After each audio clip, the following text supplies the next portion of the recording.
Jiyu Kaiyang fell in love with a bar hostess and was determined to dump me, his genius scientist fiancé. In my previous life, I loved him. To secure his inheritance rights, I made him cut ties with the bar girl from the nightclub. Little did I know they would act out a tragic drama of she runs, he chases 99 times. In the process, their child ran away, causing the waitress to become infertile for life. 5 years later, when he took control of the GU Corporation. On the eve of spending $1 billion to marry the waitress, he killed me with a 100-carat diamond, and she doesn't want to see you. A life for a life. You only deserve to go down and serve our child as a maid. When I opened my eyes again, I had returned to the day he publicly called off our engagement. Jiyu Kaiyang will never marry a boring woman who spends all day in the laboratory. The light from the crystal chandelier was dazzling.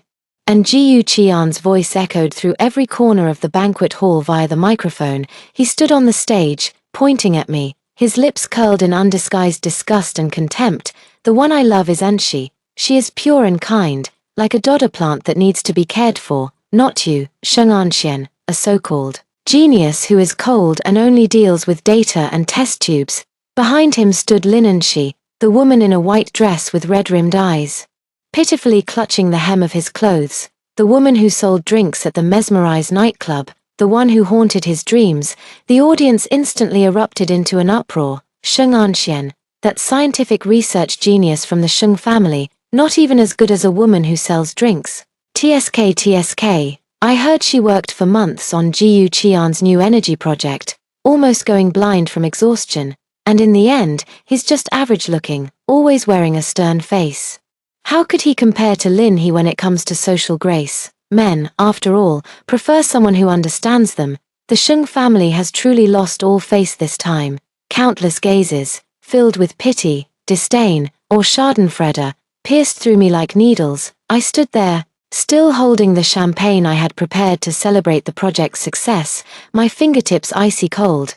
This scene feels all too familiar. In my previous life, it was right here, under the same gaze, that I desperately begged him not to break off the engagement, for the sake of his inheritance, for the dignity of the GU and Sheng families, and to leave Lin Anshi. And the result, it was met with his intensified humiliation. The 99 times they performed the farce of she runs, he chases, and the child that was accidentally lost, blamed on me, leading to Lin Anshi's lifelong infertility. It was 5 years later, on the eve of him taking control of the GU Corporation and marrying Lin Anshi with $1 billion dowry, that a 100-carat diamond was thrown at my forehead. He doesn't want to see you. A life for a life. You only deserve to go serve our child in the underworld. My temples seemed to ache faintly again. The cold, hard sensation and the despair of life slipping away etched deeply in my memory. I took a light breath and, as Jiyu Kaiyang was looking at me with smug satisfaction, expecting me to break down in tears, I lifted my head. There was none of the pain or distress he had anticipated on my face, only a chilling calm. Finished, I spoke, my voice not loud, but it strangely silenced the noise in the room for a moment. Jiyu Kaiyang was taken aback, his brows furrowing. Sheng Anxian, why are you pretending to be calm? I know you love me to death, but feelings can't be forced. I cut him off directly, took out my phone from my clutch, and dialed a number right in front of him, putting it on speaker. Beep, beep. After a few dial tones, a dignified and steady male voice came through the receiver, echoing through the silent banquet hall. And Xian, calling at this hour, is there good news about the project? It was Chairman Jiyu Tingfeng. Everyone held their breath. I looked at Jiyu Qian's face, which instantly turned doubtful and unsettled, slowly curled the corners of my lips, and spoke clearly, word by word. Uncle Jiyu. The project was a great success. However, there is something more important right now. Your son, Jiyu Kaiyang, publicly announced his intention to marry a bar hostess who sells alcohol and unilaterally tore up his engagement with me, claiming he would rather have that bar hostess than me. The daughter of the Sheng family and the future heir's wife of the Jiyu family. There was a 2-second silence on the other end of the line, followed by a pressure so heavy it seemed to transmit through the airwaves. Where is he? Put him on the phone. Jiyu Qian's face turned pale, and he instinctively moved to snatch the phone. I sidestepped to avoid him. my gaze sweeping over the guests below whose expressions had instantly shifted, watching them transform from mockery to shock, and then to speculation. Then, I dropped that bombshell. No need, Uncle Ji-yu. Since Ji-yu Kaiyang insists on using a wine-selling girl to humiliate me and our Sheng family, then I demand a change in the marriage alliance partner. I paused, feeling my heart beating powerfully in my chest, carrying the thrill of my first counterattack since being reborn. I agree to the marriage alliance. But the partner should be changed to your eldest son, Ji-yu Chi, the heir of the Ji-yu family, I said with a firm, unyielding tone, should be someone else. Boom. The entire banquet hall erupted in an uproar. What? Sheng Anxian is going to marry that vegetative man Ji-yu Chi. She's insane. She must have gone mad from the shock. Ji-yu Chi has been lying there for 3 years. Whether he can wake up is a question. She's going to be a living widow, just to prove a point. Is it worth it? Will the Sheng family agree? Ji-yu Kaiyang seemed to have heard the biggest joke of his life, laughing hysterically as he pointed at my nose. Sheng Anxian. Have you lost your mind? Marrying my brother, that living corpse? Ha ha ha, you'd rather guard a vegetable than admit you lost to Enshi. You're nothing but a complete and utter loser. Lin Enshi also took the opportunity to snuggle into Ji-yu Qian's arms, looking at me timidly with tears still hanging at the corners of her eyes. Miss Sheng, how could you do this? Young Master Qi is already so pitiful, how could you still take advantage of him? I look at this despicable pair. The image of their hypocritical performance in front of me from my past life overlapping with the present moment, making me so disgusted I almost vomit. On the other end of the phone, Ji-yu Tingfeng's voice sounded again, carrying a trace of barely noticeable caution and a certain kind of loosening after weighing the options. And Xian, are you sure? You know the situation with Kai Yang. I'm sure. I didn't hesitate at all, compared to a successor who has a soft spot for a bar girl. Mixes personal feelings with business, and might lead the Ji-yu family into unpredictable risks. A stable marriage alliance that also gains the full support of the Sheng family is a better choice for the Ji-yu Corporation. Isn't it, Uncle Ji-yu? I went straight to the point. Ji-yu Tingfeng was a businessman, one who placed great importance on profit and family reputation. Ji-yu Qian's actions today had crossed his bottom line. Sure enough, Ji-yu Tingfeng fell silent. This silence was tantamount to acquiescence. Ji-yu Qian's laughter abruptly stopped. He shouted into my phone in disbelief. Dad. You can't listen to her nonsense. She's just trying to get back at me. Shut up. Ji-yu Tingfeng's angry roar came through the receiver. Ji-yu Kaiyang, get back here immediately, and bring that disreputable woman with you. The call was abruptly hung up. The busy signal beeped. But it felt like a sharp slap across the faces of Ji-yu Kaiyang and Lin Enshi. Ji-yu Qian's face turned ashen, his eyes dark and menacing as he glared at me, as if he wanted to tear me apart. Lin Enshi, on the other hand, looked terrified, clutching Ji-yu Qian's arm tightly as she began to sob quietly. I didn't spare them another glance and walked straight toward the banquet hall entrance. Wherever he passed, the crowd automatically parted to make way. The gazes that had initially held sympathy and disdain had now turned into shock, curiosity, and even a trace of awe. My God, Sheng Anxian is actually going through with it. This move is ruthless, cutting the ground from under their feet. Ji-yu Kaiyang is in big trouble this time. Chairman Ji-yu values face the most. Perhaps, the Ji-yu family is really about to undergo a major change. I stopped at the door, didn't turn around, and spoke softly, yet loud enough for the deathly silent crowd behind me to hear clearly. Second young Master Ji-yu. Don't forget to inform your pure and kind daughter Flower. Get ready, call me sister-in-law. 2. The room fell into a dead silence. Ji-yu Kaiyang snapped back to reality and roared at me in a low voice. Sheng Anxian, are you crazy? Marry my brother. He's been lying there for 3 years. He's practically a living corpse. Are you so desperate to get back at me that you'd condemn yourself to a living widowhood? Lin and she tugged at his sleeve, her eyes brimming with tears. Kaiyang, don't be like this. Miss Sheng might just be acting on impulse. I can't be bothered to watch their act, so I turned and walked away. Stop. Ji-yu Kaiyang tried to block my way. I turned back and gave him a cold glance. Second young Master Ji-yu, if you touch me again, I can't guarantee you'll be able to enter the Ji-yu Corporation building tomorrow. His hand froze mid-air. I have evidence of his previous project violations. In my past life, I was soft-hearted and didn't use it, but in this life, I won't be so polite. The expressions of the surrounding guests shifted, turning from amusement to careful consideration. Is Sheng Anxian serious? Does she have something on Jiyu Kaiyang? It seems second young master Jiyu has met his match. I ignored the gossip and left directly. The next day, Jiyu Tingfeng personally called me. And Xian, I've thought about what you said yesterday. Kai Yi has indeed wronged you. But if you insist, the Jiyu family welcomes you. I knew what he was scheming. The Sheng family behind me, as well as the research project in my hands, were too important to the Jiyu Corporation.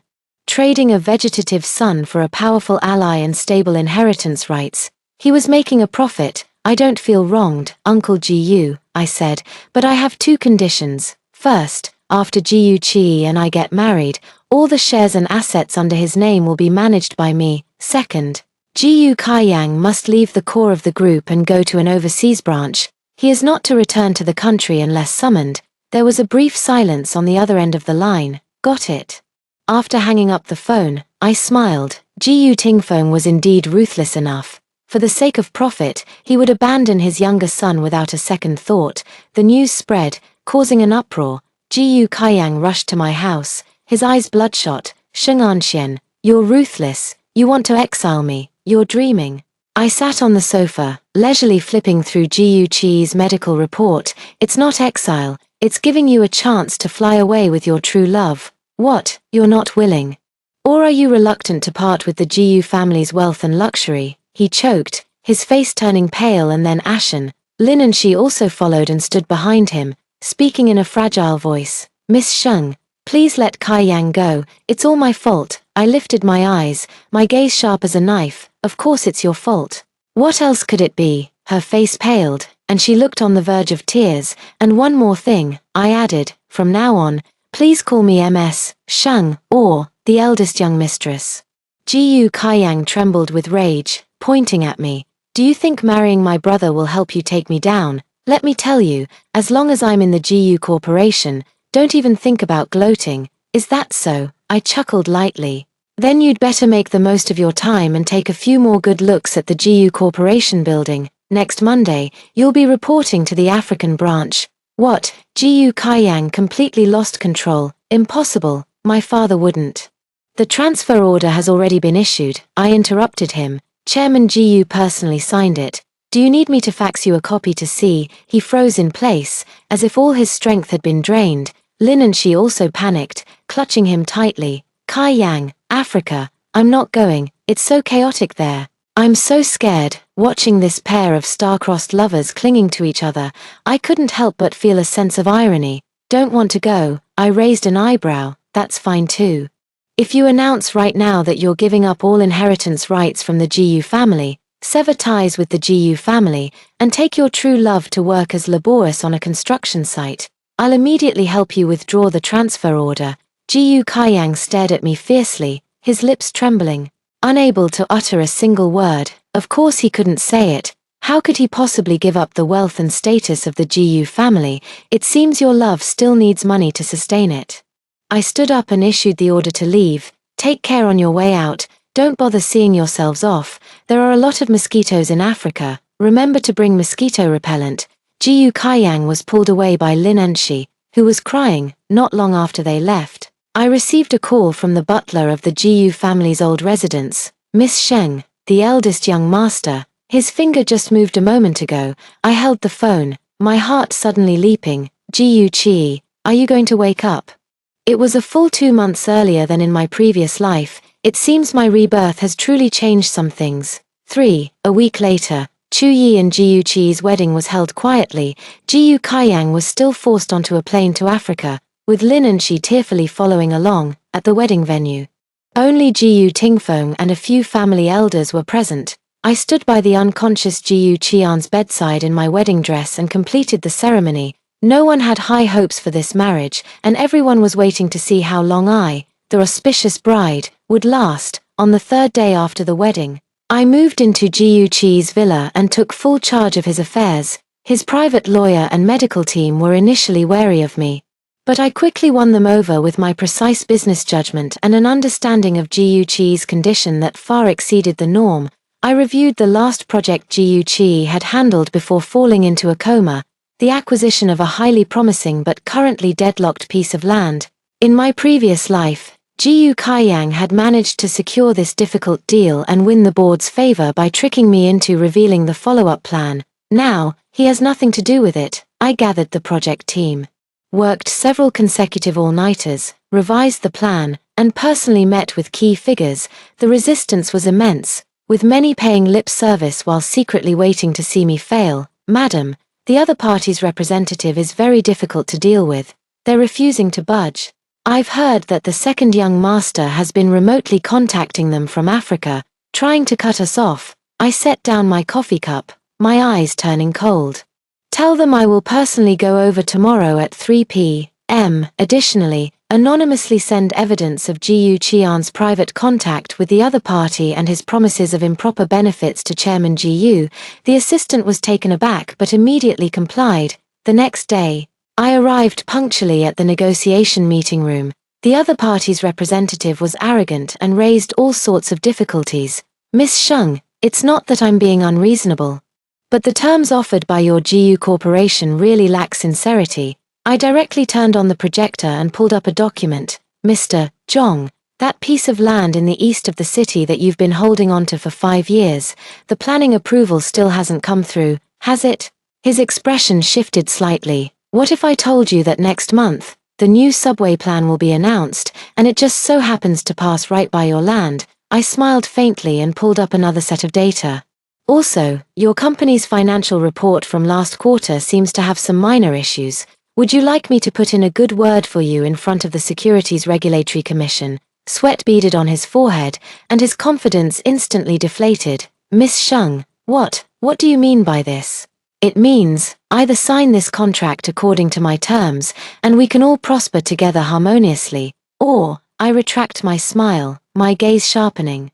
I guarantee that your land will never see the light of day, and your company will face some minor troubles. Half an hour later, the contract was signed. I walked out of the meeting room with the signed documents and received an infuriated call from Jiu Tingfeng.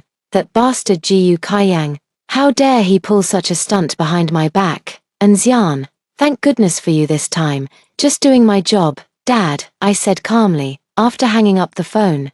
I knew Jiu Qian's days in Africa were about to get much harder. As news of the project's success spread, the internal perception of me within the GU Corporation began to shift. I never expected this eldest young mistress to have some real skills. Much better than the second young master who only knows how to party at nightclubs. I turned a deaf ear to it all. Every day, aside from handling official duties, I stayed by Jiu Qi's bedside, reading financial news or simply sitting quietly. The doctor said that talking more to the patient would aid in recovery. I don't know if he can hear me, but I need to say it, to speak of my plans, my hatred, and my ridiculous past life. Jiu Qi, you'd better wake up soon. I looked at his sleeping profile and whispered, watching your brother's misfortune alone is somewhat lonely. His finger twitched again. 2 months later, I had almost completely taken control of the industries under Jiu Qi's name and had secured a firm position on the GU Corporation's board of directors.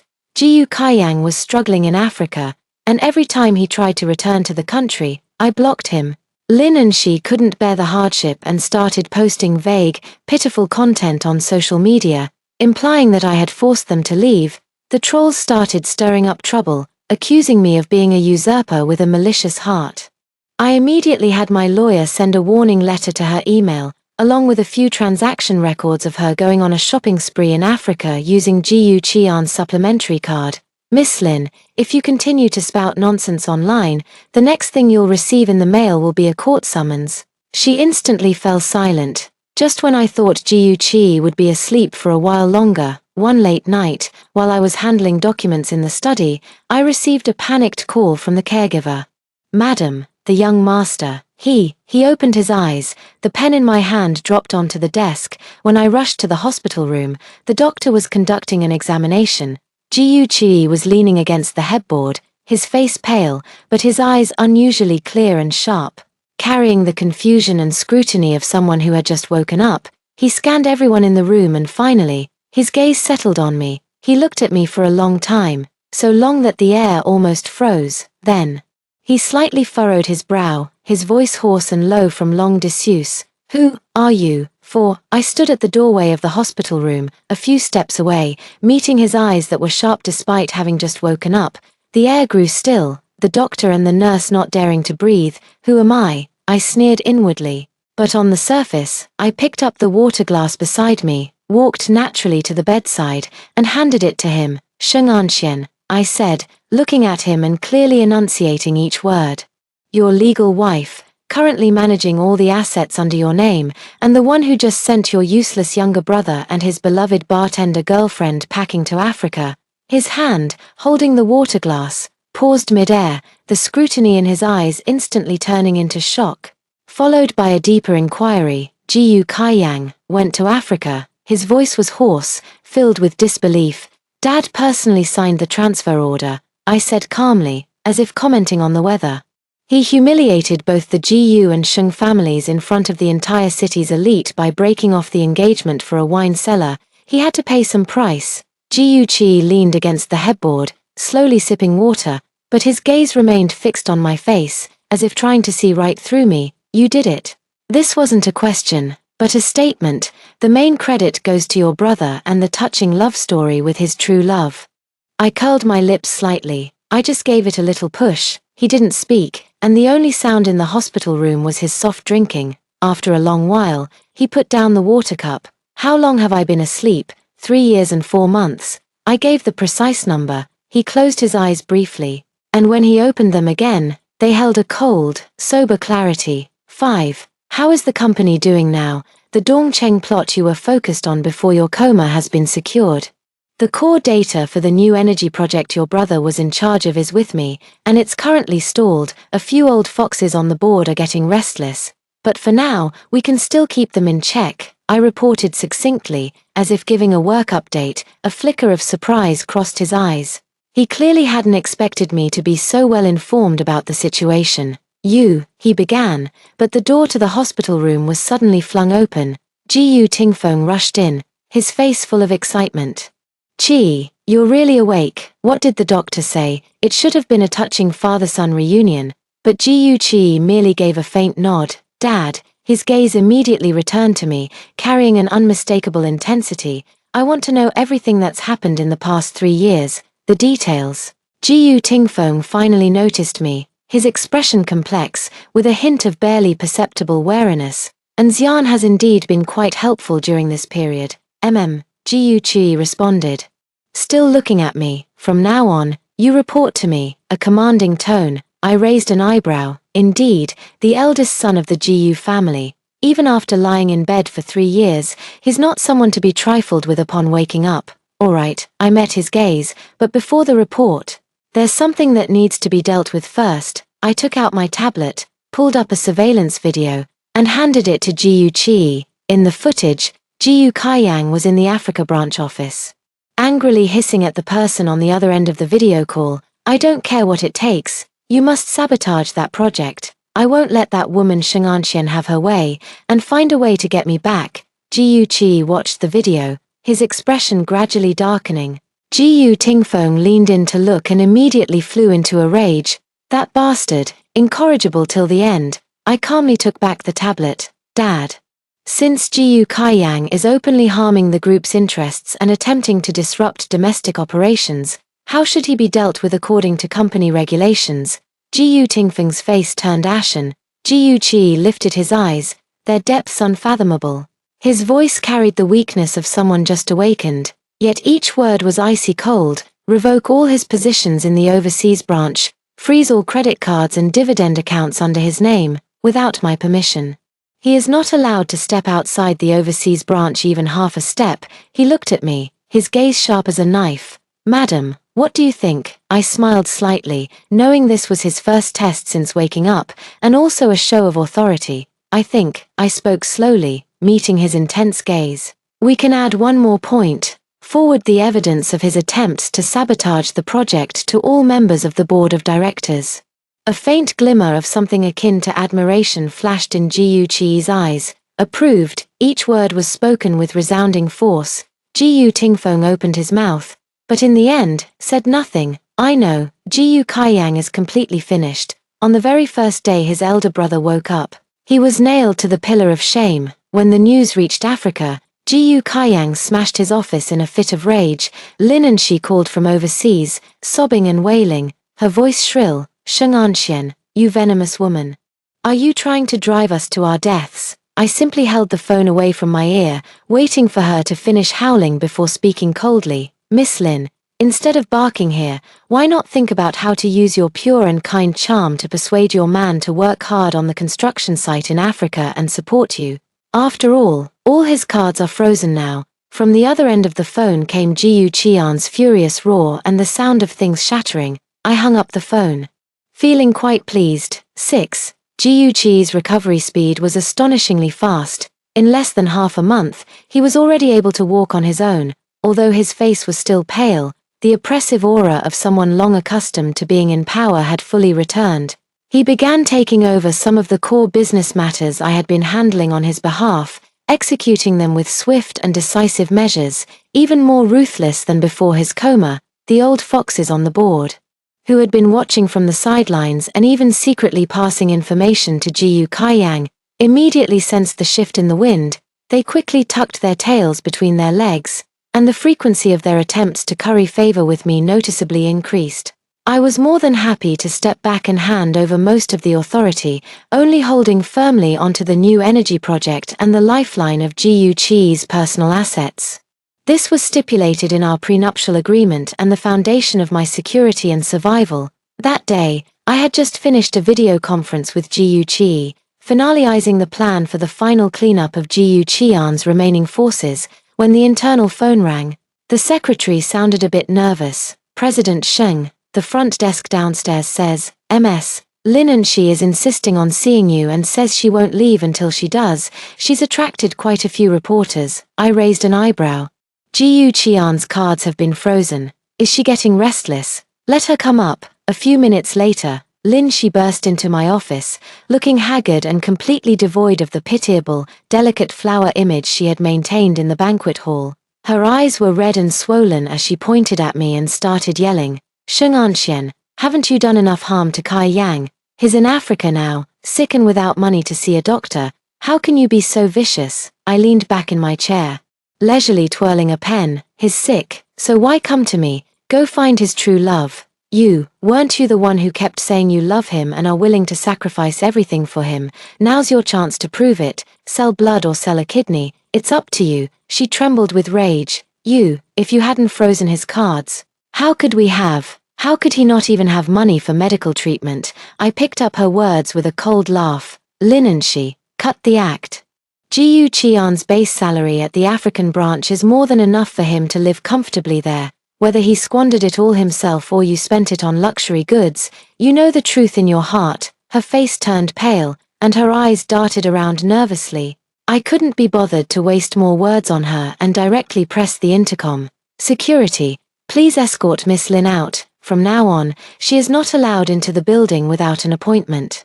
Sheng Anxian, how dare you? Lin and she screamed, trying to lunge at me, but was promptly restrained by the security guards who had just arrived. Do you think I wouldn't dare? I stood up, walked over to her, and looked down at her from above. Also, let me remind you, if you dare to cause a scene at my company again or spread any false information online, I won't hesitate to make public your colorful client list from your time working at Maze. Lin and she's scream abruptly stopped, the color draining from her face as she looked at me. Genuine fear finally appearing in her eyes. The security guards dragged her out, and the office returned to quiet. I sat back down in my chair and rubbed my temples. My phone vibrated. It was a text from Jiyu Qi, brief and to the point. Finished. Yes. Come to the Jiyu residence for dinner tonight. It's father's idea. I stared at the screen, my fingers pausing for a moment. The Jiyu residence, is Jiyu Tingfeng trying to mend our relationship? Or does he have other plans? In the evening, Jiyu Qi and I returned to the old Jiyu family residence together. The atmosphere was more eerie than imagined. Jiyu Tingfeng sat at the head of the table, his expression far from pleasant, seated below him, adorned in jewels and pearls and trying hard to assume the air of a hostess. was none other than Jiyu Qian's biological mother, Liu Yuru, who had risen to her position through unscrupulous means back in the day, when she saw Jiyu Qi and me enter. Especially upon noticing Jiyu Qi moving as usual with a cold and imposing aura, the forced smile on her face instantly stiffened. "Qi is awake. What wonderful news," Liu Yuru said dryly, though her eyes seemed to be laced with venom. "And Xian is here too. Please have a seat." Jiyu Qi didn't even lift an eyelid, directly pulling out a chair and sitting down. I followed suit, taking my seat with composure. At the dining table, Liu Yuru began to offer veiled criticism under the guise of praise. "And Xian is truly capable. While Qi was unconscious these past few years, she managed both the household and external affairs impeccably, unlike our Kaiyang, who is straightforward and easily deceived. Now that he's drifting out there, who knows how much hardship he's endured." As she spoke, she picked up a handkerchief and dabbed at non-existent tears. Jiyu Tingfeng frowned slightly but remained silent. I set down my chopsticks, looked at her, and smiled faintly. "Aunt Liu is right.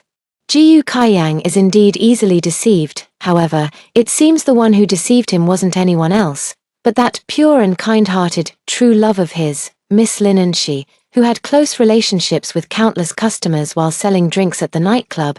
Liu Yuru's face suddenly changed. "What nonsense are you talking? Whether it's nonsense or not, Aunt Liu can go to Charm and ask around herself. Miss Lin was the top courtesan there back in the day, with quite a few patrons. Maybe she can even find a few old friends to catch up with," I said lightly, as if discussing the weather. "You," Liu Yuru was so angry her chest heaved as she looked at Jiyu Tingfeng. "Master, look at her, she's trying to drive us mother and son to our deaths." Jiyu Tingfeng's face darkened as he heavily set down his wine glass. "Enough. Can't you even keep quiet while eating?" Jiyu Qi then spoke unhurriedly, his tone devoid of warmth. "Father, Qian's actions in Africa have severely harmed the group's interests, and the board of directors is very dissatisfied with him. If Aunt Liu continues to indulge and enable him like this, I'm afraid he won't even be able to stay in the branch company." Liu Yuru instantly fell silent. Looking at Jiyu Qi in terror, Jiyu Tingfeng took a deep breath, clearly struck in a sore spot. "I am well aware of this matter. Let's eat." The meal ended in a stifling atmosphere. When leaving, Liu Yuru watched the backs of Jiyu Qi and me as we walked away side by side, her eyes filled with such venom that they seemed almost ready to drip blood. Sitting in the car, Jiyu Qi closed his eyes to rest, then suddenly spoke. "Your methods for dealing with Liu Yuru are too gentle." I turned my head to look at him. He opened his eyes, his gaze cold and detached. "To kill a snake, strike its vital spot. What she cares about most is not Jiyu Kaiyang, but her status as Mrs. Jiyu and her wealth and luxury." I understood what he meant. I just hadn't expected that he would show so little mercy toward his stepmother. "I understand." I nodded. It seemed it was time to give Liu Yuru some real trouble. Jiyu Qi closed his eyes again, the corners of his lips seeming to curve ever so slightly. "If you need help, just say the word." 7. A few days later, I met with a private investigator and slid a stack of documents about Liu Yuru across the table to him. "Focus on investigating her financial transactions over the past 3 years, especially those involving overseas accounts, as well as her private interactions with her so-called mahjong partners." The detective understood immediately and quickly left. Jiyu Qi was right. A woman like Liu Yuru, who rose to her position through manipulation, fears nothing more than losing money and status. With Jiyu Kaiyang now incapacitated, she would definitely be scrambling to secure a way out for herself. It's impossible for her to be clean. Sure enough, within less than a week, the detective sent back preliminary findings. Not only had Liu Yuru secretly accepted kickbacks by leveraging her status as Mrs. Jiyu, but she had also transferred substantial assets overseas through underground banks. Even more explosive was the discovery that one of her mahjong partners was a pretty boy with a prior record for fraud. I held on to this evidence and didn't rush to act. I was waiting for the right moment. That day, the GU Corporation held its quarterly board meeting. GU Chi, as the newly awakened heir who had quickly taken control of the situation, presided over the meeting. I attended in my capacity as the holder of GU Chi's proxy voting rights and as the head of the new energy project. Halfway through the meeting, during the discussion of an overseas investment proposal, A director who had always been close to Liu Yuru suddenly launched an attack. Gee, you've just woken up and might not fully understand the complexity of this project. I think it would be more prudent to hand this project over to someone with more experience to lead. For example, we could ask Madame Liu to assist from the sidelines. She also has some overseas. Jiu Qi didn't even lift his eyelids, his fingertips lightly tapping on the table.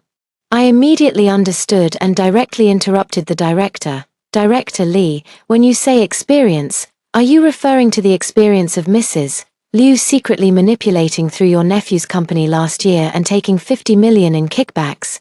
The entire meeting room instantly fell silent. Director Li's face turned pale. Sheng Anxian, you're making baseless accusations. I calmly and unhurriedly pulled out several transfer records and contract copies from the folder, asking my assistant to distribute them to the board members. This is the transaction record of Ms. Liu Yuru receiving kickbacks, and the person handling it is your own nephew, Director Li. Should I submit more detailed evidence, including your nephew's company account books, to the board of supervisors? Director Li was sweating profusely, his lips trembling, unable to utter a single word. The other board members looked at the irrefutable evidence in their hands with varying expressions, their eyes filled with fear as they looked at me. Jiu Qi finally spoke slowly, his voice devoid of any emotion. Director Li is getting old and seems to be lacking in energy, easily deceived. From today onward, he is relieved of all positions in the group and can retire at home. With a few casual words, he had dismissed a veteran. His gaze swept across the room. Is there anyone else who has doubts about the project leader, or about my wife's capabilities? The meeting room was so quiet you could hear a pin drop.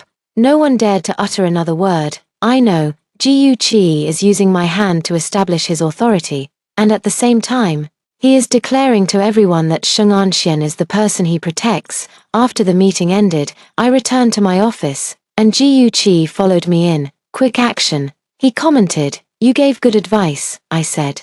Pouring him a glass of water, he took it but didn't drink, looking at me. When do you plan to close the net on Liu Yuru? Soon, I smiled. We need to wait until she transfers more assets. The amount has to be large enough to secure a heavy sentence. He nodded, seemingly satisfied with my ruthlessness. At that moment, an urgent news alert popped up on my computer. Madame Liu Yuru of the GU Group, suspected of massive embezzlement and illegal asset transfers, has been taken away by police for investigation. The accompanying picture shows Liu Yuru being escorted by two policewomen, her face pale and her hair disheveled. With no trace of the noble lady she once appeared to be, I raised an eyebrow and looked at Jiu Qi. Did you do this? He took a slow sip of water. Just a small effort. I understood. He thought I was moving too slowly. So he directly added fuel to the fire, and in the most official, most irreversible way possible, ruthless, and utterly merciless. With this, Liu Yuru was completely finished, and Jiu Kaiyang lost his last foothold overseas. The phone vibrated wildly. It was an overseas call from Jiu Kaiyang in Africa, his voice hoarse and desperate. Sheng Anxian, it's you. You must have harmed my mother, you vicious, poisonous woman. I won't let you get away with this. I won't let you go even if I become a ghost. I hung up the phone directly and blocked the number. Finally, there was peace and quiet. Jiu Qi put down the water glass, walked to the window, and looked at the bustling traffic below. Most of the annoying people have been dealt with. He turned around, his silhouette sharp and cold against the backlight. Now, it's time to focus on what really matters. The serious matter he mentioned is about completely taking control of the GU family, and dealing with those enemies who are still secretly coveting it. I know that this marriage of ours, which began with interests and revenge, is gradually evolving into an unbreakable alliance in a peculiar way. I walked over to his side and stood shoulder to shoulder with him. So, what do you plan to do next? He turned his head to look at me, a faint, almost imperceptible smile flickering in his eyes. What do you think, Madam? 8. The news of Liu Yuru's arrest struck like a massive rock into the already turbulent depths of the GU family. GU Tingfeng was so enraged he nearly had a heart attack and was admitted to the hospital's special care unit. No matter how much he disliked Liu Yuru, she had held the title of Mrs. GU for nearly 20 years. Now, with this scandal exposed, the GU family's reputation was in tatters. carrying a fruit basket. I went to visit him and overheard him venting to his confidant outside the ward. Investigate, get to the bottom of this, find out who leaked the information to the police. Was it that girl Fiancé? The confidant stammered. I pushed the door open and entered, wearing just the right amount of concern on my face. Dad, are you feeling any better? Gu Tingfeng saw me, his face ashen as he struggled to suppress his anger. And Xian is here. He dismissed his confidant, leaving only the two of us in the hospital room. I was also surprised by Aunt Liu's situation. I said calmly as I set down the fruit basket. However, the evidence is clear that she embezzled company funds and illegally transferred assets. This is a major blow to the group's reputation. The top priority now is to cut ties as soon as possible and stabilize the stock price. Gu Tingfeng stared at me with sharp eyes, trying to find any flaws in my expression. Don't you have anything to say? I met his gaze calmly and replied, yes, I do. I believe we should immediately issue a statement to clarify that the group has no connection with Liu Yuru's personal actions. Either you or Kai Yi should step forward to personally apologize to the affected partners, offer compensation, and do everything possible to minimize the losses. Every word I said was reasonable and entirely from the perspective of the group's interests, leaving him no room to find fault.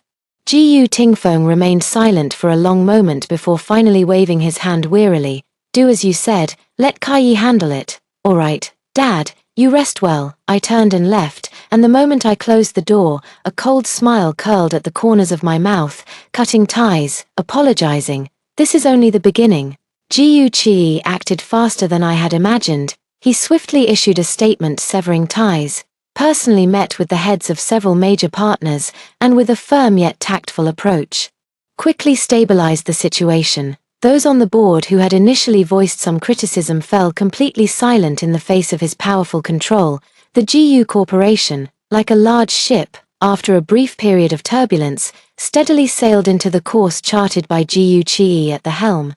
As for Gu Kaiyang, after Liu Yuru's downfall, he completely vanished without a trace. It said he couldn't even stay at the African branch, ended up deep in debt, and disappeared with Lin and Shi as if they had evaporated from the face of the earth. I didn't bother looking for them. Stray dogs aren't worth the effort. They always can't help but jump out sooner or later. That day, while representing the GU Corporation at a technology summit, I had just signed a letter of intent for cooperation and stepped out of the meeting room. At a corner in the hallway, a familiar yet disheveled figure stopped me. It was Lin and She had become emaciated, wearing a cheap, crumpled dress. Her face was flushed with an unnatural redness, but her eyes were unusually excited, fixed intently on me. Sheng'anxian, her voice was hoarse, carrying a desperate, all-or-nothing madness. Give me money, give me 5 million, otherwise, I'll expose everything about how you and Gu Qi conspired to harm Aunt Liu and drive Kaiyang away. I have evidence in my hands. I stopped in my tracks, looking at her utterly defeated state, and couldn't help but find it laughable. Evidence? I raised an eyebrow. Are you referring to those fabricated chat logs and transfer screenshots given to you by your scammer boy toy? Linensh's pupils constricted sharply, the color draining from her face. How do you know? I don't just know that. I stepped forward, lowering my voice so only the two of us could hear. I also know that the Mr. Wang you served at my Ser has recently gotten into legal trouble and is in need of someone to take the fall. Tell me, if I were to send you over to him and say you're willing to shoulder all the blame, do you think he'd be very grateful to me? Linensh's body began to tremble violently, her eyes shifting from madness to extreme fear. No, you can't. I can. I straightened up, brushing off non-existent dust from my clothes. Linenshi, get lost. If you show up in front of me again, next time it won't just be a few words, it'll be 3 free meals a day in prison. She seemed to have all the strength drained from her, collapsing to the ground, utterly broken. I didn't look at her again and walked straight away. Such an insignificant creature isn't even worth my effort to deal with. Back at the company, Gu Qi was waiting for me in my office. He was sitting in my chair, flipping through the latest progress report on the new energy project. Ran into some trouble, he asked without looking up. Just a fly. Swatted it away. I walked over and picked up another document. He closed the report, looked up at me with a deep gaze, and said, there's news about Gu Kaiyang. I paused my movements. Where, Macau, he owes a large sum of money to a casino and has been detained. Jiu Chi's tone was calm, as if discussing something trivial. The casino contacted the Jiu family, demanding money to release him. I sneered. What does Dad think? Father's meaning. Jiu Chi stood up, walked over to me, and looked down at me with a deep gaze. Is that the Jiu family does not support useless people, and we certainly don't clean up after gamblers. I understood. Jiu Tingfeng had completely given up on Jiu Kaiyang. So, I met his gaze. So, Jiu Chi curled his lips into a cold smile. I'll trouble you, madam, to make a trip to Macau and handle it cleanly. He emphasized the words handle it cleanly with great weight. I looked at the undisguised coldness and determination in his eyes and understood completely. He wanted to use my hand to deliver the final blow to Jiu Kaiyang and to completely sever all potential troubles for the Jiu family. All right, I agreed without any hesitation. I'll go. That very afternoon, I flew to Macau with lawyers and bodyguards. The casino staff led us to a dimly lit private room. Jiu Kaiyang was tied to a chair, bruised and battered, reeking of filth. There was not a trace left of the arrogant demeanor he once had as the second young master of the Jiu family. When he saw me, he froze at first, then seemed to see a lifeline, struggling and shouting hoarsely, "Sheng'anxian, it's you, hurry, give them the money, take me back." I walked up to him, stopped, and quietly looked at him. "Go back," I repeated, my tone light and detached. "Go back where?" "The Jiu family." Jiu Kaiyang nodded eagerly. "Yes, back to the Jiu family. I'm the second young master of the Jiu family, they can't just abandon me." I smiled, bent down, leaned close to him, and said in a voice only the two of us could hear, "Jiu Kaiyang, don't you understand yet? The Jiu family has long since given up on you. Your mother is in prison. Your father considers you dead, and your brother." I paused, watching his face instantly turn ashen, then continued word by word. "He sent me here to see you off on your final journey."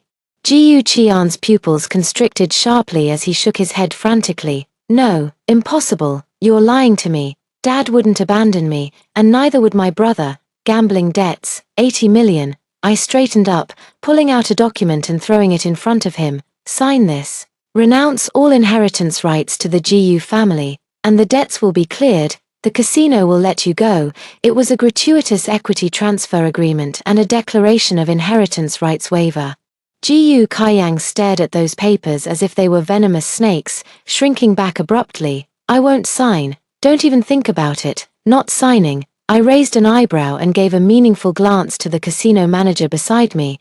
The manager waved his hand, and two burly men stepped forward, restraining Jiu Kaiyang, grabbing his finger, and pressing it toward the ink pad. "No, let go of me, Sheng'anxian, you vicious woman. How dare you?" "Ah!" Jiu Kaiyang struggled desperately, roaring and cursing. I watched coldly, unmoved. Finally, with a desperate cry of despair, his thumb was forcibly pressed onto the end of the agreement. "The agreement is in effect." I picked up the signed document, checked it over, and confirmed that everything was in order. "All right, he's all yours," I said to the casino manager. "The Jiu family has no further ties with this man." The person in charge understood and had someone drag Jiu Kaiyang, who was limp as mud with hollow eyes, away. What awaited him was the endless abyss of the casino's debt collection.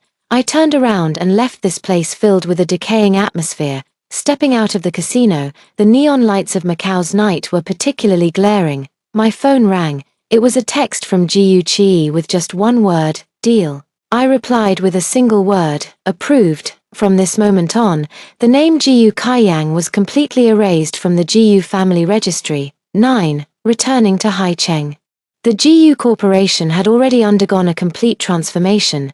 Jiu Chi completed the power transition with an iron fist, and there were no more dissenting voices on the board. Under my leadership, the new energy project progressed at an astonishing speed, with the first product about to be launched, and market expectations are at an all-time high. Jiu Chi and I, a couple bound by revenge and interests, have become the most feared duo in the business world. He handles external affairs, maneuvering with ease, while I manage internal matters, controlling core technologies and financial lifelines. Our synergy feels less like that of newlyweds and more like longtime partners who have fought side by side. There is a lot of speculation outside. saying that we are only pretending to get along while actually being at odds, each taking what they need. We can't be bothered to explain. That day, Ji surprisingly came home on time and brought a bottle of red wine. Let's celebrate, he said, taking off his suit jacket and loosening his tie. The obstacles are cleared, and the project is finalized. I raised an eyebrow and took the wine glass. To celebrate our successful collaboration, he clinked his glass against mine, a glimmer of light in his eyes. To celebrate the stability of Mrs. Gu's position, I chuckled softly and downed the drink in one go. The wine was rich and mellow, carrying a fruity aroma.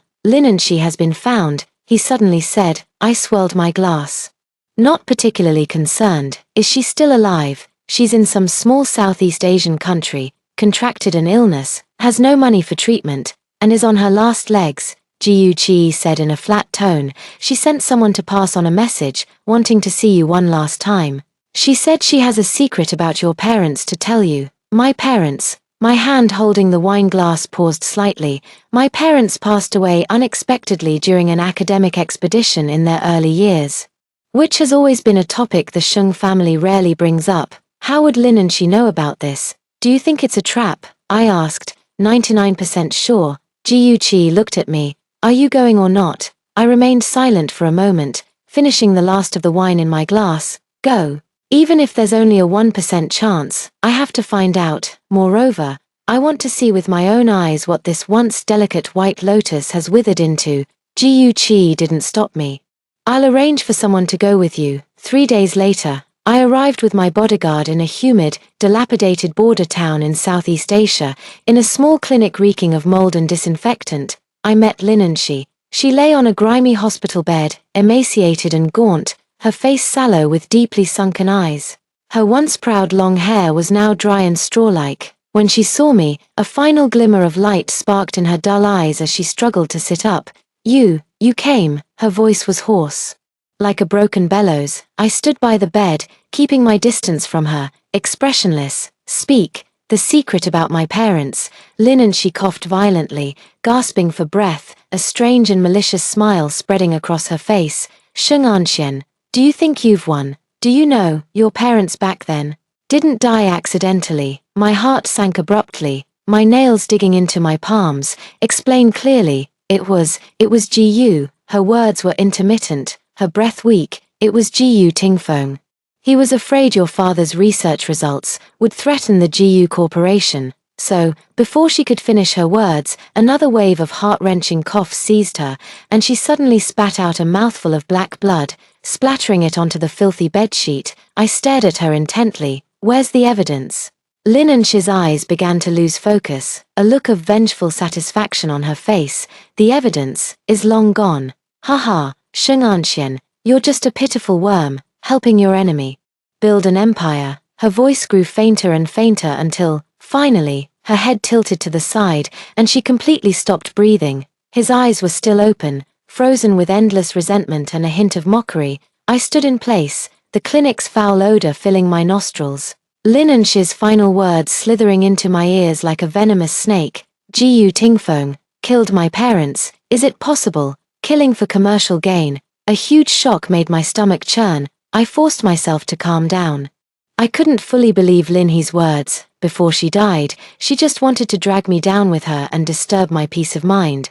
But, what if it's true? I took a deep breath, turned around, and instructed the bodyguard, take care of it. Then, without looking back, I left this disgusting place. On the flight back, I gazed at the churning sea of clouds outside the window, my mind unsettled. If what Lin said was true, then all the revenge I had sought since my rebirth, wasn't it all a joke? I had actually been helping the Gu family, who might be my father's killers, to deal with the son of another enemy. Do you know Jiu Qi? What role did he play in this? When the plane landed, Jiu Qi personally came to pick me up. He was wearing a black coat, standing by the car, his posture upright and his presence commanding. When he saw me, he walked over and naturally took the bag from my hand. You don't look well, he frowned. What did she say? I looked up at his stern face, which now held a trace of concern, and for the first time felt it was so unfamiliar.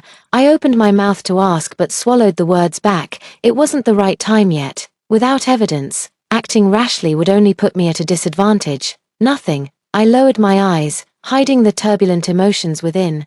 I just felt a bit nauseous seeing her like that. Ji Yuqi looked at me for a few seconds, didn't press further, and opened the car door. Let's go home. Sitting in the car, I watched the streets speeding past outside the window, feeling a chill in my heart. 10. Back at the villa, I moved into the independent study on the top floor, using the need for high confidentiality during the project's final stages as an excuse, and stayed there for both eating and sleeping. Ji Yuqi didn't say anything, just had the housekeeper deliver meals on time. He seemed very busy, often returning late at night. Between us, there seemed to be an invisible wall.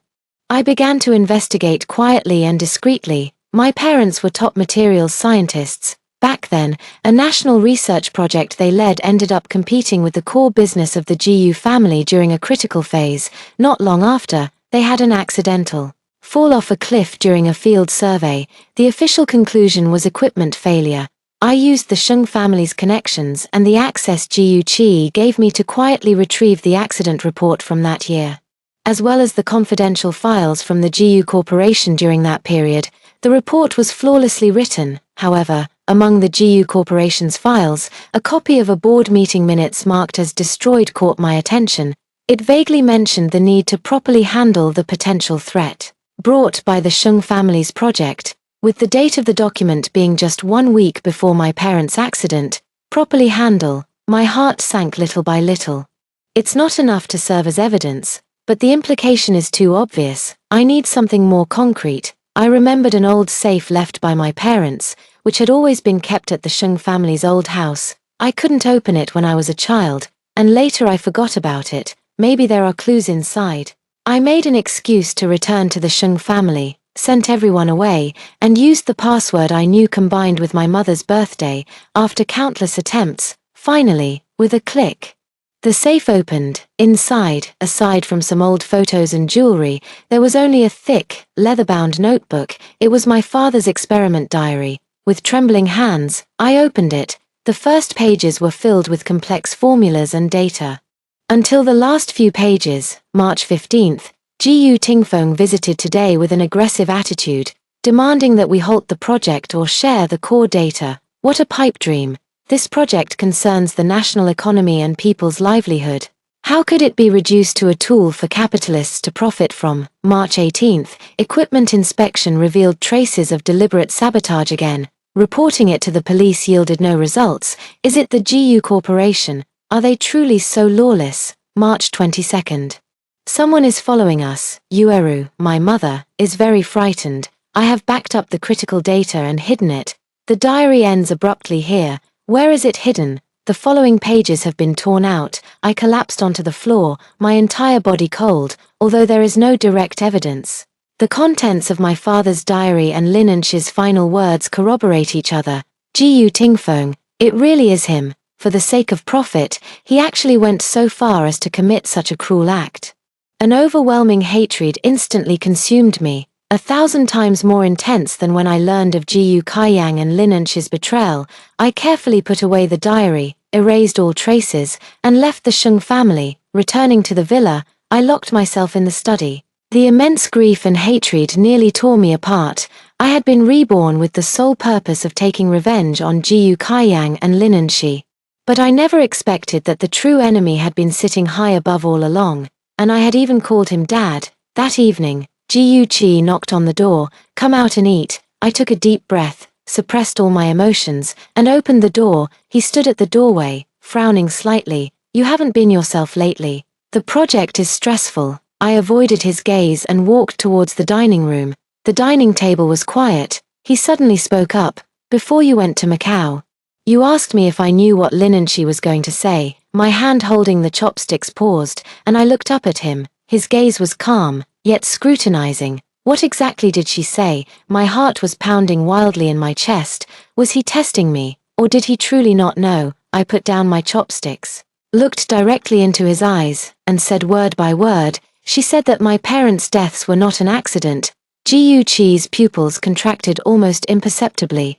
Although he quickly regained his composure, that momentary anomaly did not escape my notice. He knows, he must know something. You believe the ravings of a dying man. His tone remained steady, but the knuckles gripping the water cup were slightly white. Is that so? I forced out a cold smile. But I checked the GU Corporation's archives from that year and saw the board meeting minutes about properly handling the potential threats of the Sheng family project. The timing was just before my parents had their accident. GU Chi's expression finally changed. He set down the water glass, producing a crisp clinking sound. The study was as silent as death.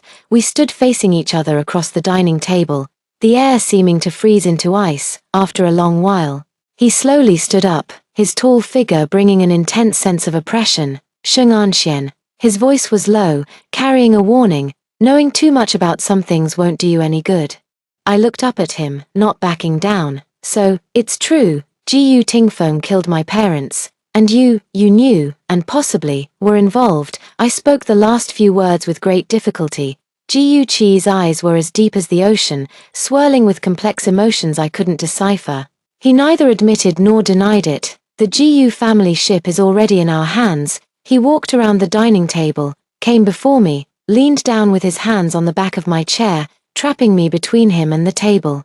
His presence overwhelming. Let the past be the past. The present and the future are what matter most. He was so close that I could clearly see the undercurrents in his eyes and sense the threat in his words, along with a barely perceptible hint of admonition. Let it be the past. I repeated these 4 words, feeling nothing but profound irony. How could a sea of blood and enmity simply be let go? I looked at his face so close to mine. The face that had once given me a sense of comradely solace on my path of revenge, now only held cold calculation and concealment.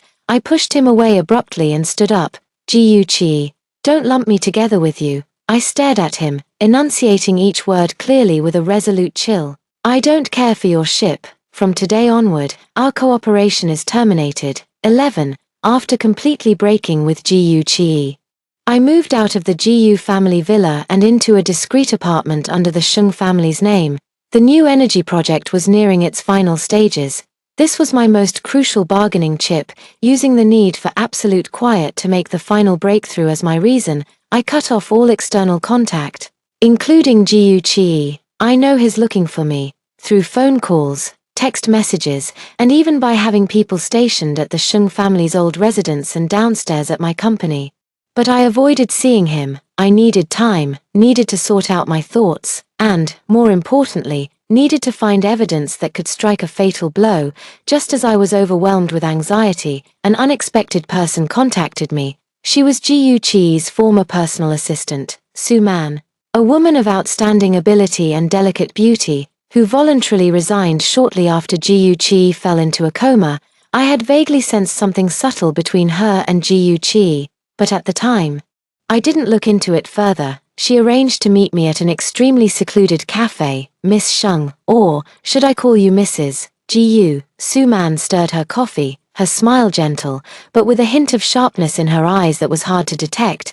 Get straight to the point. I wasn't in the mood for pleasantries with her. She put down her spoon and looked at me. I know you're investigating your parents' affairs, about GU Tingfeng, about GU Chi. My heart tightened, but I kept a calm expression. What do you know? What I know might be more than you think. Su Man leaned forward slightly, lowering her voice. The first thing GU Chi did after waking up wasn't to consolidate his power, but to secretly investigate his father, especially the accident 3 years ago that led to your parents' deaths. I gripped my coffee cup tightly. He's investigating too. He's been investigating all along, Su Man said with certainty. He suspects his father's hands aren't clean. And it might even be connected to the earlier illness and death of his biological mother.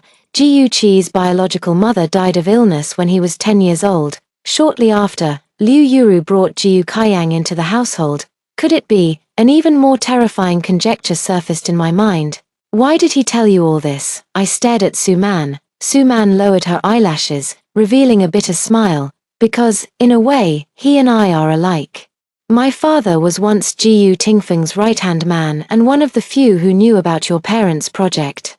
He died of a sudden heart attack 1 month before your parents' accident. I gasped in shock. GU Chi found me, and we reached a cooperation. He needed me to help him gather evidence of GU Tingfeng's past crimes. and I needed to use his influence to seek justice for my father. Suman lifted her gaze, her eyes resolute. During the 3 years he was in a coma, I never stopped investigating. I have some things in my possession. What thing? Some phone recordings and transfer records that can prove Jiyu Tingfeng ordered someone to sabotage your parents' exploration equipment and fabricate the accident scene. Though not entirely direct, they are enough to draw serious attention from the police and prompt a reinvestigation. Suman took a miniature USB drive from her bag and pushed it toward me. Also, the reason Liu Yuru managed to rise to power back then was because she administered a slow-acting poison to Jiyu Qi's mother. The evidence is in here as well. I took the cold USB drive, feeling as though it weighed 1,000 pounds, so Jiyu Qi approached me, protected me, and even tacitly allowed me to deal with Liu Yuru and Jiyu Kaiyang, not just because of my abilities and the Sheng family behind me, but also because we share a common enemy. Was his previous concealment and warning to avoid alerting the enemy, or was it to test me? Why didn't he tell me himself? I asked. He said you're too smart and too impulsive. He needed to make sure you're a reliable ally, not an avenger blinded by hatred who would ruin the entire plan. Suman looked at me. Now, he's leaving the choice to you. Do you trust him? Join forces to bring down Jiyu Tingfeng and obtain solid evidence to clear your parents' names, or continue going it alone, possibly failing at the last moment? I fell silent. The amount of information is overwhelming.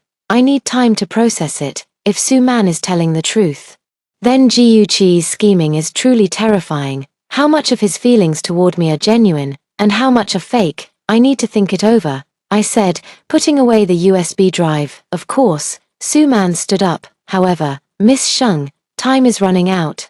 Jiyu Tingfeng seems to have already noticed something and has been making frequent moves lately. And, she paused meaningfully, Jiyu Qi is not the only collaborator around. Some people may not want the two of you to join forces. After she finished speaking, she gave a meaningful look and turned to leave. I sat where I was, watching the bustling traffic outside the window, my mind in turmoil. Jiyu Qi, Suman, Jiyu Tingfeng, everyone seemed to be wearing a mask, and every word might be hiding a trap. Is what's on that USB drive real? Or is it just another bait to lure me into a trap? I took out my phone and looked at the unread message Jiyu Qi had sent earlier. Come back, let's talk. My finger hovered over the screen, lingering for a long time without pressing down. Should I trust him and take a gamble, or would it be better to kill an innocent than let a guilty one go? Hatred burned within me. But reason told me that Suman's words were very likely true. Jiyu Qi had a strong enough motive to deal with Jiyu Tingfeng. In the end, I took a deep breath and made a decision. I replied to Jiyu Qi's text message, "See you at the apartment at 8 p.m., 12 at 8 p.m. Jiyu Qi appeared at the door of my apartment right on time. He was wearing a simple black shirt, standing tall and straight. There was a trace of barely noticeable fatigue on his face, but his eyes remained sharp, as if they could see right through a person. Finally willing to see me, he walked in, closing the door behind him, his tone betraying no emotion. I hadn't turned on the main light, only the floor lamp beside the sofa. The dim yellow light carved the living room into distinct areas of light and shadow. Suman came to see me. I got straight to the point, placing the USB drive on the coffee table. She said you're investigating Jiyu Tingfeng, looking into my parents' death, and your mother's illness and passing. Jiyu Qi's gaze fell on the USB drive, his expression unchanged, as if he had anticipated this all along. What else did she say? She said that you and I have a common enemy. I stared into his eyes, not missing any subtle emotion. She also said that there is more than one collaborator around you. Jiyu Qi walked over to the opposite side of the sofa but did not sit down. Instead, he looked down at me from above, the light and shadows casting sharp contours on his face. What she said is mostly true, he admitted, with a straightforwardness that took me by surprise. Basic. I latched onto that word. I was indeed investigating Jiyu Tingfeng, and I did need allies. He paused, his gaze deepening as he looked at me. But Suman, she concealed part of the truth. What truth? About her own motives. Jiyu Qi's voice turned colder. Her father did die because of that project, but he wasn't entirely innocent. He took money from Jiyu Tingfeng and participated in the early sabotage of your parents' project. It's just that later, Jiyu Tingfeng silenced him along with the others. My heart skipped a beat. Su Man knew this. Her approach to me was less about cooperation and more about using my hand to avenge her father. At the same time, she wanted to get the evidence of her father's bribery from Jiyu Tingfeng to completely clear his name. A cold, mocking smile curled at the corner of Jiyu Qi's lips. She didn't tell you, did she?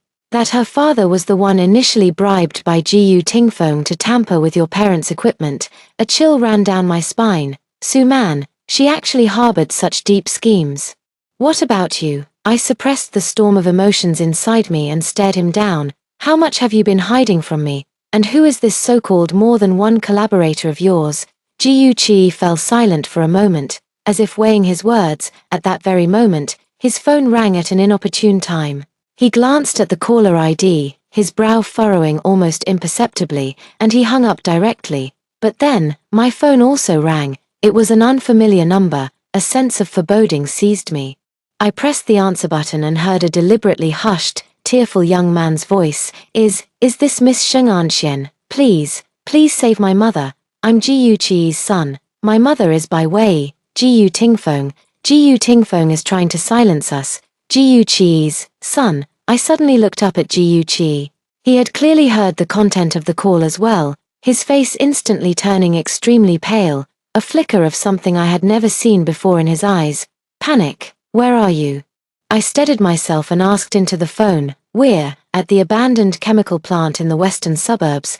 They're about to find us. Please. The call was abruptly cut off, leaving only the dial tone. A deathly silence fell over the living room. I put down my phone, looked at Jiyu Qi, and asked him word by word. Jiyu Qi, you'd better explain this clearly.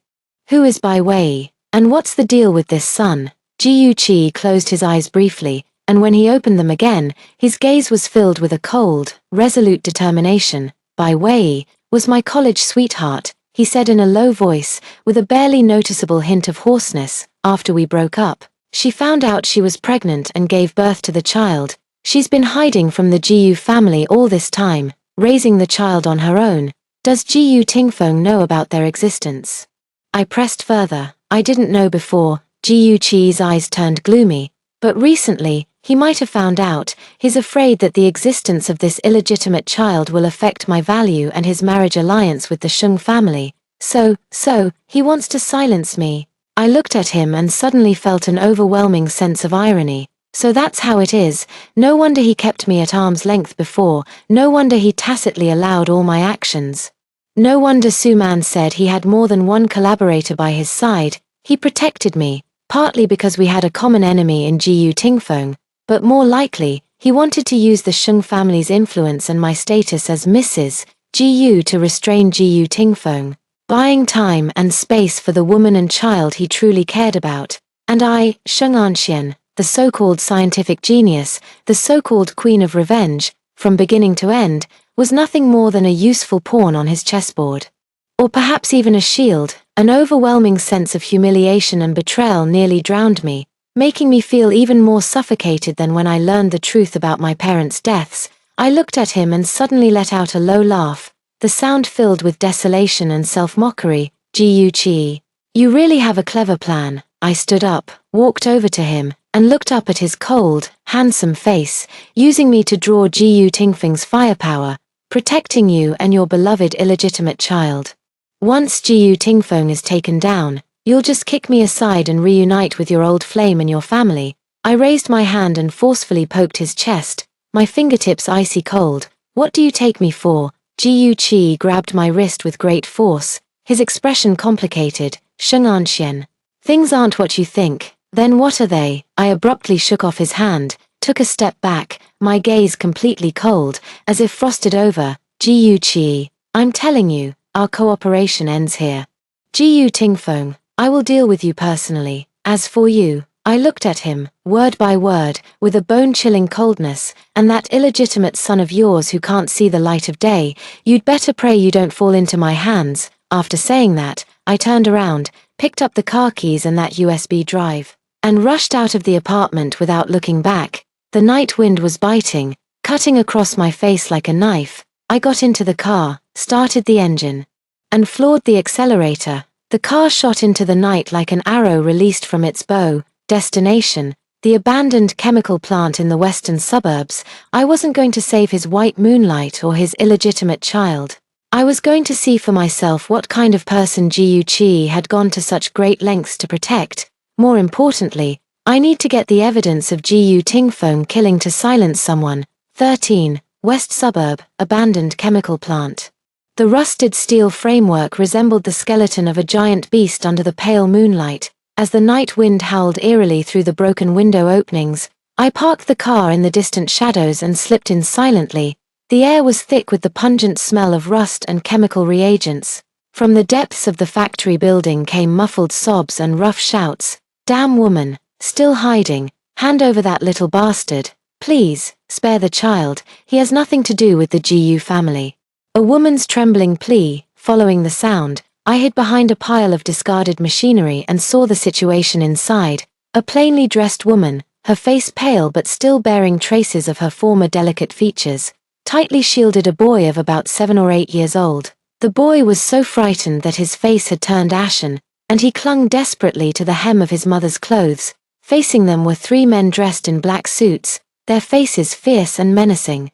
Holding clubs in their hands, they're Jiu Tingfeng's men. Doesn't matter, Jiu Chi's offspring is the original sin. The leader of the men sneered viciously. The boss said, "Clean up thoroughly, leave no one alive." He raised the stick, about to strike the woman. "Now's the time." I rushed out from the shadows, pressing the record button on my phone, and shouted, "Stop, I've already called the police." The men were startled by my sudden appearance and paused their actions. Taking advantage of their momentary confusion, I grabbed the woman named Bai Wei and the child, and growled, "Run!" Bai Wei reacted swiftly, picking up the child and rushing out right behind me. "Damn it, there's a woman too." After them, frustrated roars and the sound of pursuing footsteps echoed from behind. The chemical plant had a complex layout. We desperately ran, using abandoned equipment and shadows for cover. Bullets whizzed past our ears, striking iron frames and sending sparks flying. I pulled Bai Wei behind a large reaction tank, temporarily cutting off the pursuer's line of sight. Bai Wei was gasping heavily, the child in her arms whimpering softly. She looked up at me, her eyes filled with terror and a hint of gratitude. Are you Miss Sheng? Kai Yi, shut up," I coldly interrupted her, having no interest in hearing her mention Jiu Chi's name. I quickly checked my phone, confirming that the earlier conversation and threats had been clearly recorded. This is the solid evidence of Jiu Tingfeng hiring a killer. Just then, the sound of urgent brakes and even more chaotic fighting, mixed with screams, came from outside. "Jiu Chi is here, he moves fast." I signaled for Bai Wei and the child to hide, then quietly peeked outside. I saw Jiu Chi with a few others already engaged in a fierce fight with the 3 assassins. His moves were ruthless and deadly, completely unlike someone who had just woken from a coma. Clearly, he hadn't been idle these past 3 years. Soon, the 3 assassins were subdued and tied up on the ground. Jiu Chi quickly walked towards our hiding spot, his face clearly showing anxiety. Bai Wei, Xiaozhe, he first looked at the mother and child, confirming they were safe and sound, then turned his gaze to me with a complicated expression. "And Xian, you." I stepped out from behind the reaction tank, holding up my phone, and looked at him expressionlessly. "Jiu Chi.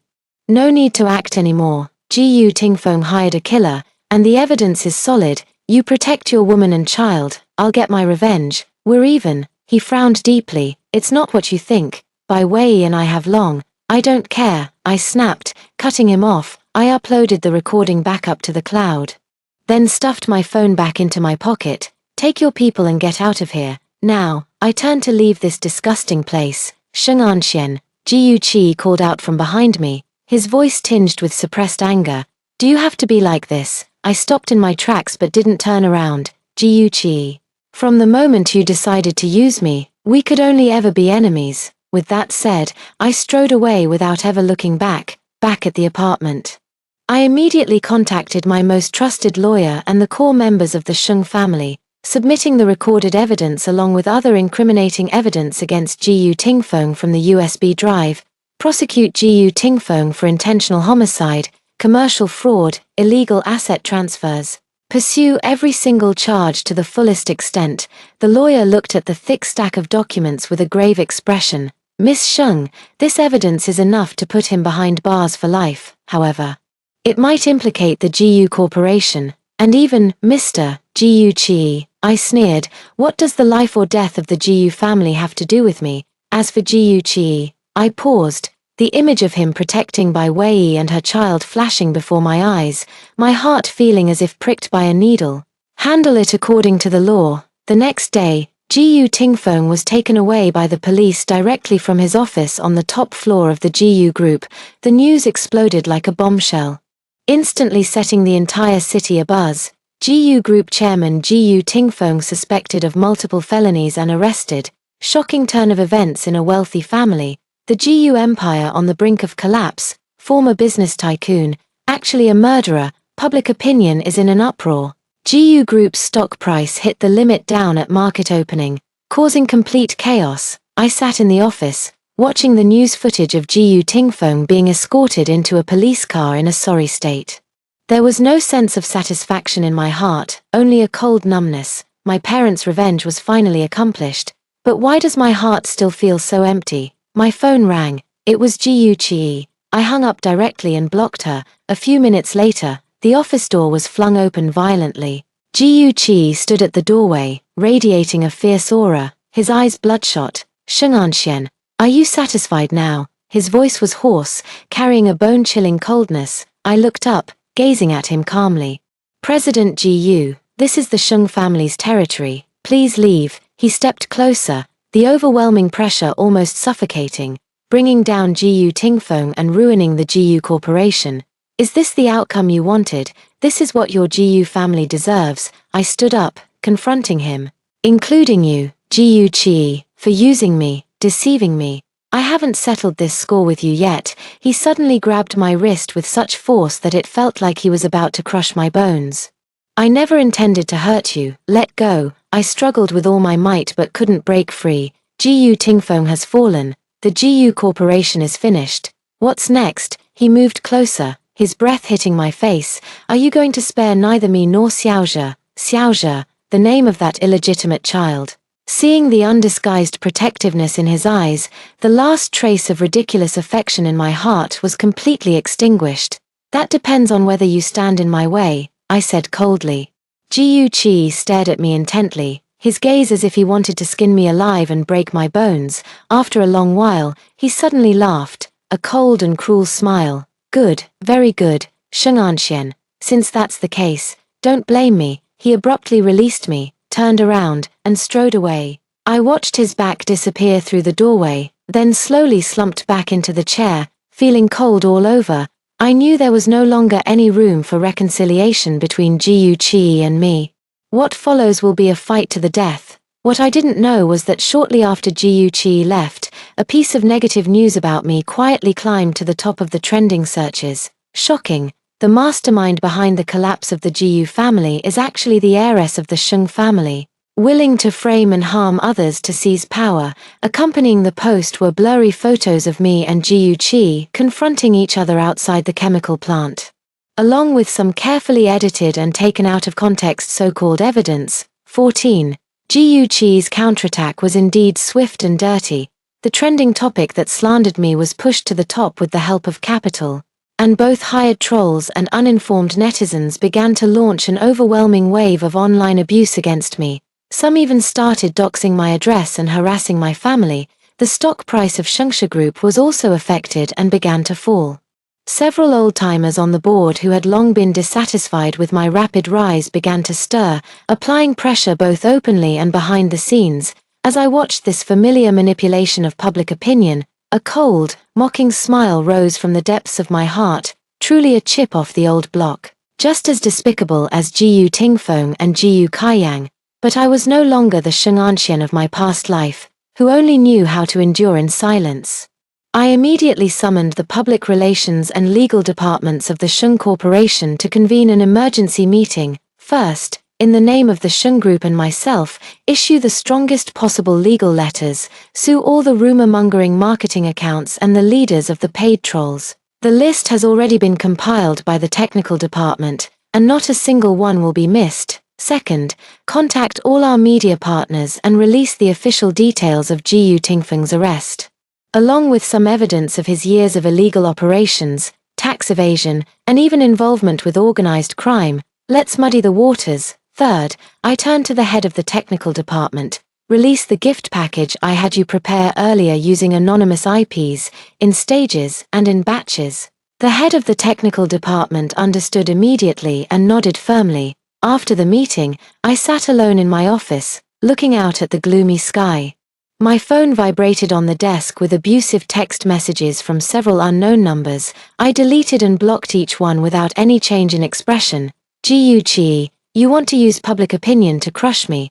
Then let's see who holds the stronger cards. That afternoon, public opinion began to subtly shift. First, several highly influential state media outlets reposted the police notice about Jiyu Tingfeng being suspected of multiple serious crimes, confirming his guilt. Soon after, various scandals about the Jiyu Group's years of chaotic management, nepotism, and illicit financial transfers began circulating online.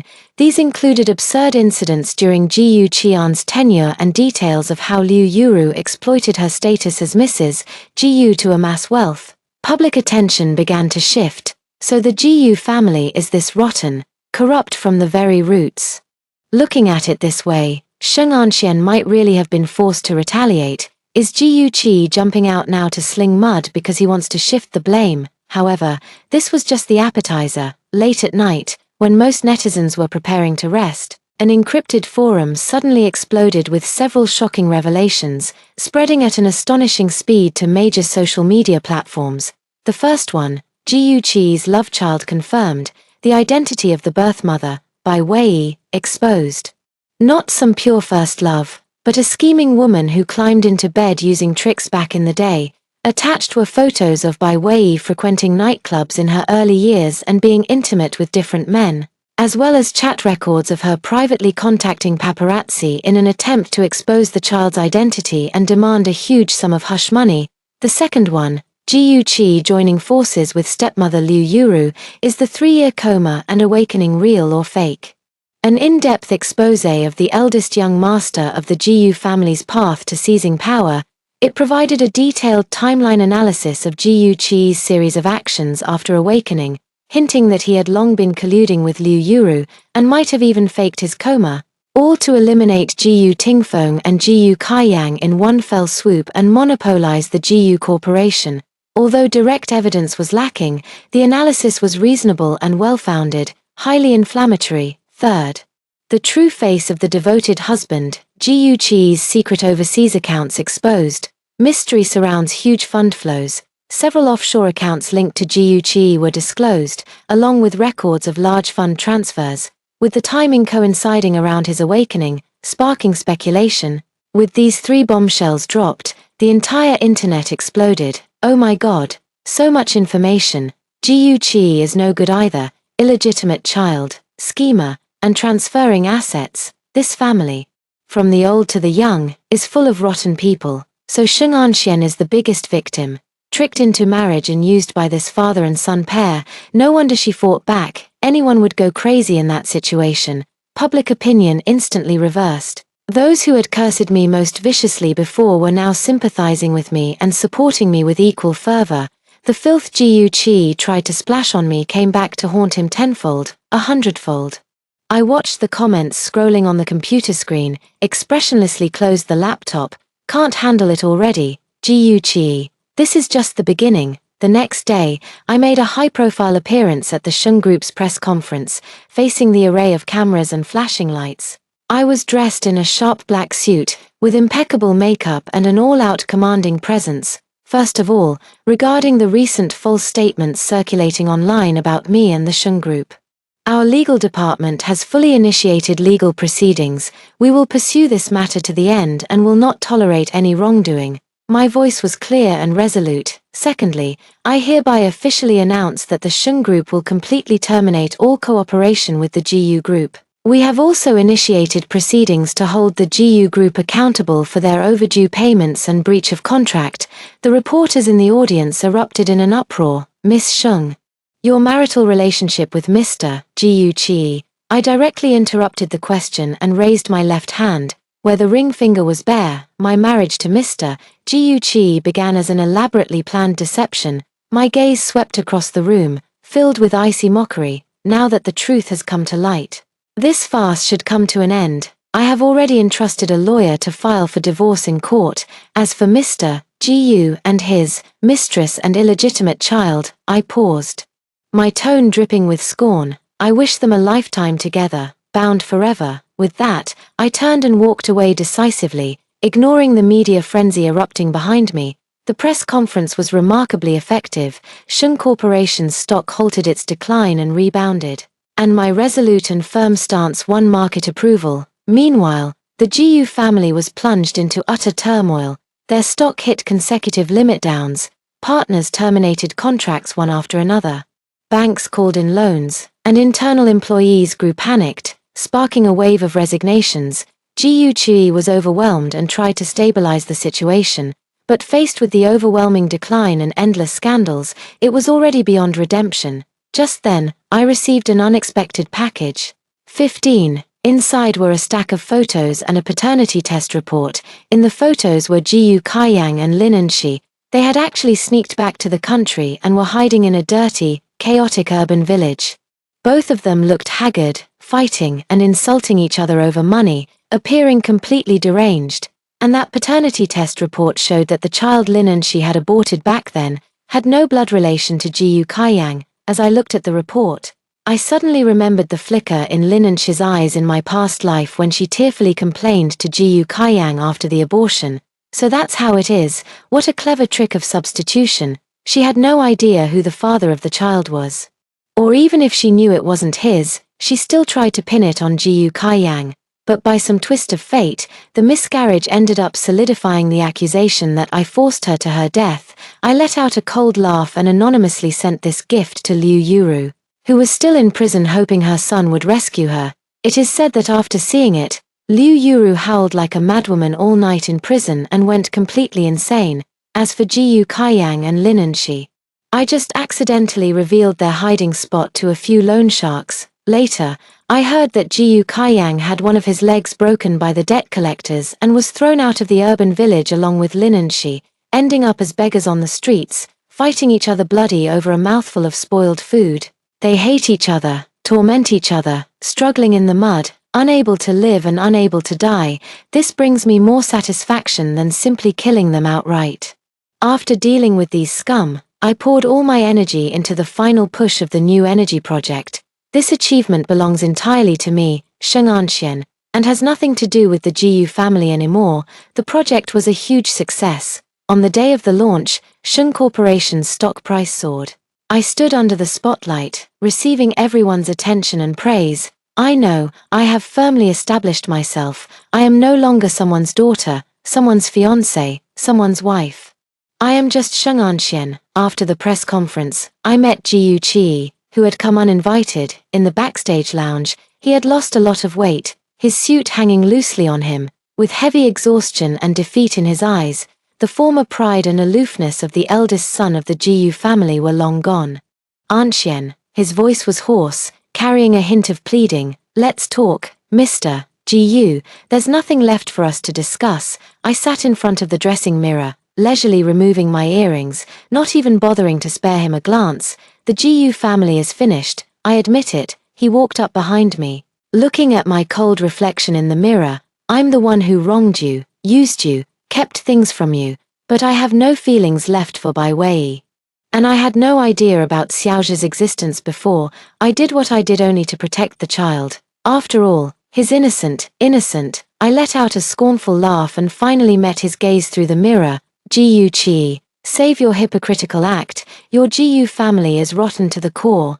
Jiyu Tingfeng committed murder, Liu Yuru poisoned, Jiyu Kaiyang is foolish and malicious. And you, I stood up, turned around to face him directly, my gaze as sharp as an ice blade. You are selfish, cold-hearted, and will stop at nothing to achieve your goals, even using marriage as a tool for calculation. What is the fundamental difference between you and that scumbag father of yours? You're coming to me with all this now only because you've lost everything and have nothing left. Hoping to find some last bit of comfort or a chance to make a comeback, I took a step closer, my tone sharp and cruel. "Let me tell you, Ji-Yu-Chi, you don't deserve it." His face turned deathly pale, his lips trembling.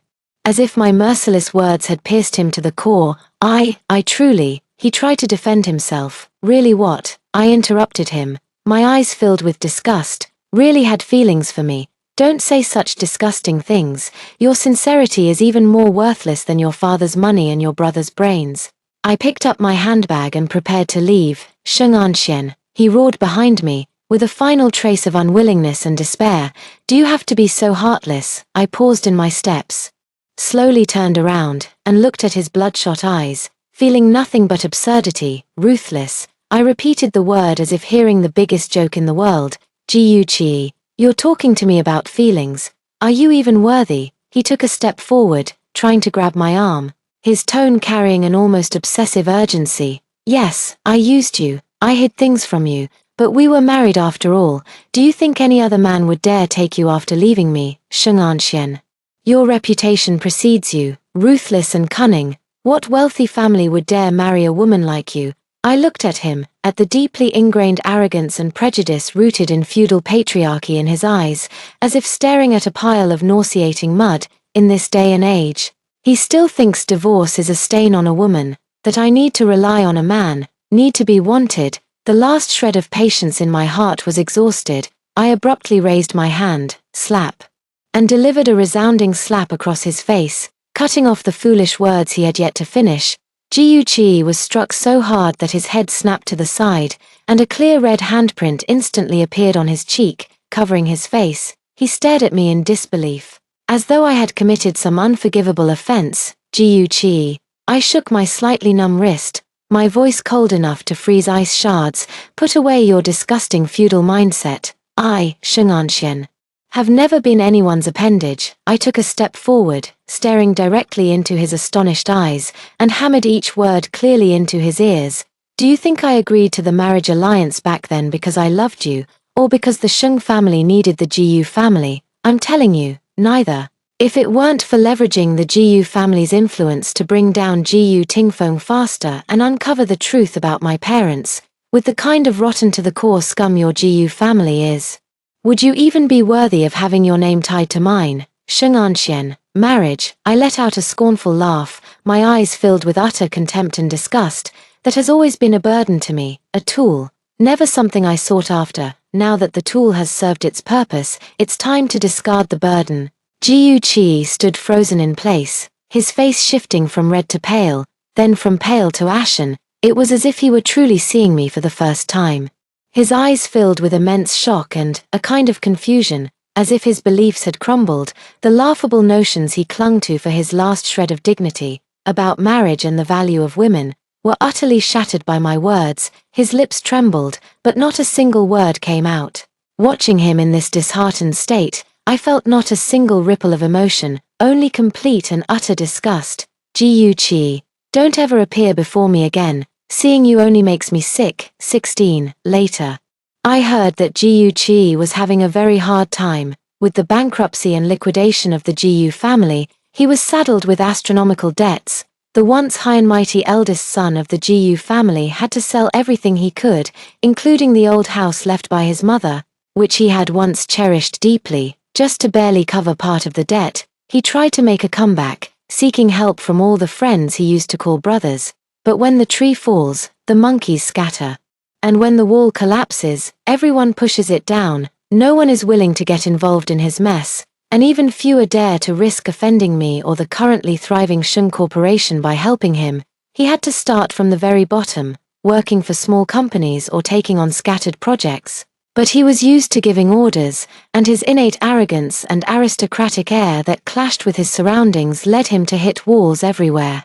Coupled with his notorious reputation, deceitful marriage schemes, exploiting women, ruthless tactics, and an illegitimate child, anyone with even a bit of connections avoided him like the plague. Once flocking to him, the wealthy socialites now regard him as venomous snakes and fierce beasts. On one occasion, at a small industry gathering, someone saw him trying to strike up a conversation with a Miss Liu, whose family was in the building materials business. Miss Liu had once been one of Ji Yuqi's fervent admirers. However, at that moment, Miss Liu merely cast him a disdainful glance, as if afraid of being contaminated by something unclean, quickly took 2 steps back, and linked arms with her male companion. Her voice was neither too loud nor too soft, just enough for those nearby to hear. "TSK, isn't this the great young Master Ji Yu? What, not going to find your white moonlight and child, and instead coming to a place like this? How laughable. You were already crushed by illegitimate children and a stepmother when you were young, and yet you still haven't learned your lesson. Doing such a thing, you really deserve it." A muffled snicker rippled through the surroundings. Ji Yuqi's face turned ashen at that moment, his fists clenched so tightly they trembled. Yet he couldn't utter a single word in rebuttal. In the end, under the gazes of the crowd, some filled with pity, others with disdain, he made a humiliating exit. Similar incidents happened more than once. Later, it was said that he moved to an urban village, squeezing into a dilapidated tube-shaped apartment building with people he wouldn't have given a second glance to in the past. He spent his days scrambling to make a living, his hair graying prematurely, making him look over a decade older than his actual age. That illegitimate child, Xiao Zhe, fell ill due to the poor living conditions and couldn't afford proper treatment, which left him with lingering health issues. Unable to endure such hardship, Bai Wei one night took off with the last of Ji Yuqi's savings and ran away with another man, never to return. Left behind were Ji Yuqi and his sickly, resentful son, struggling in the mire. The man who once schemed to control everything, believing he could master every situation, ended up abandoned by all, stripped of everything. And stripped of even the most basic dignity, living as the very person he despised the most. After that, there was little news of him.